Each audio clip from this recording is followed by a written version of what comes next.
বুঝলে বউ, আজকে গরুর মাংস তুমি যা রান্না করছো না, একদম ফাটাফাটি।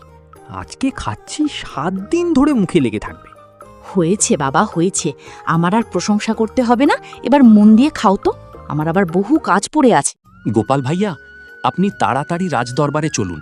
মহারাজ জরুরি তরফ করছে, সেই সাথে অনেক চিন্তিত মহারাজ।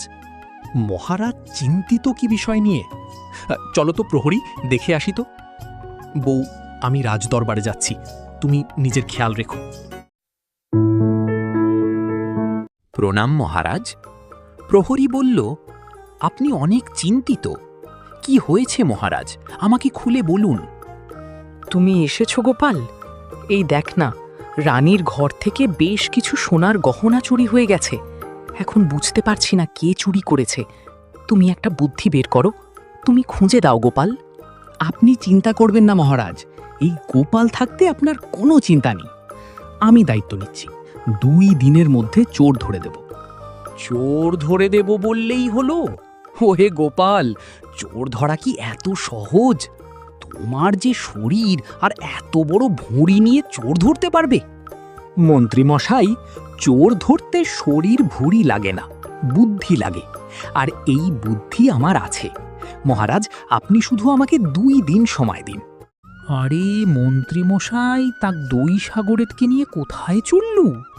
ওইদিকে তো স্বর্ণকারের বাড়ি।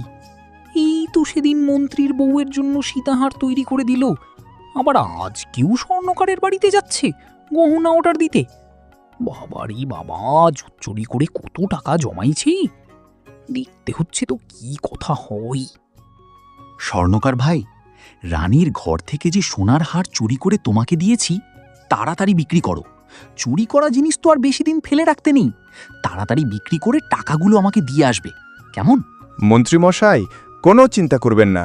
7 দিন সময় দিন, বিক্রি করে সমস্ত টাকা আপনাকে দিয়ে দিব। না না, 7 দিন সময় নয়, 2 দিন সময় দিলাম।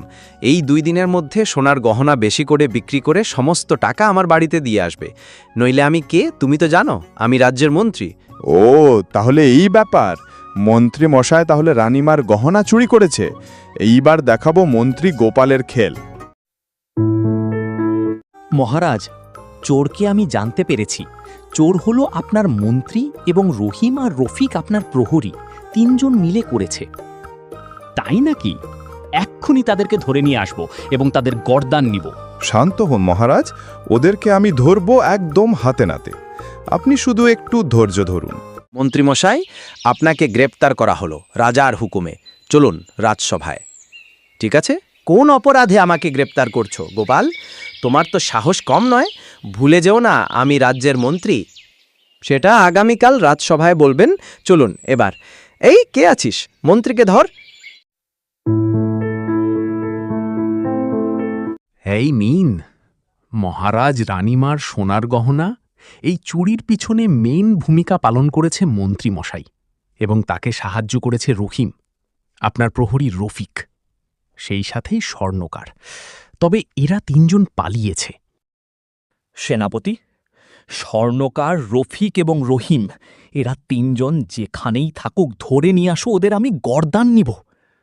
আর মন্ত্রী, তুমি শেষ পর্যন্ত আমার মন্ত্রী হয়ে আমার রানীর গহনা চুরি করেছ। এর শাস্তি হলো তোমাকে আমি রাজসভা থেকে বহিষ্কার করলাম, সেই সাথে 1 বছরের কারাবাস। মহারাজ, আমাকে ক্ষমা করে দিন। আসলে আমার বউ রানীমার মতো সোনার গহনা চেয়েছিল, কিন্তু আমি দিতে পারিনি। আমার সামর্থ্য ছিল না, তাই বাধ্য হয়ে চুরি করেছি। ক্ষমা করে দিন। সেনাপতি, মন্ত্রীকে আমি সহ্য করতে পারছি না, ওকে এক্ষুনি নিয়ে যাও কারাগারে।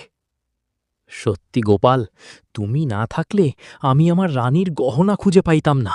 তোমার বুদ্ধির তুলনা নেই। আমি তোমাকে উপহারস্বরূপ 5 বিঘা ধানের জমি উপহার দিলাম।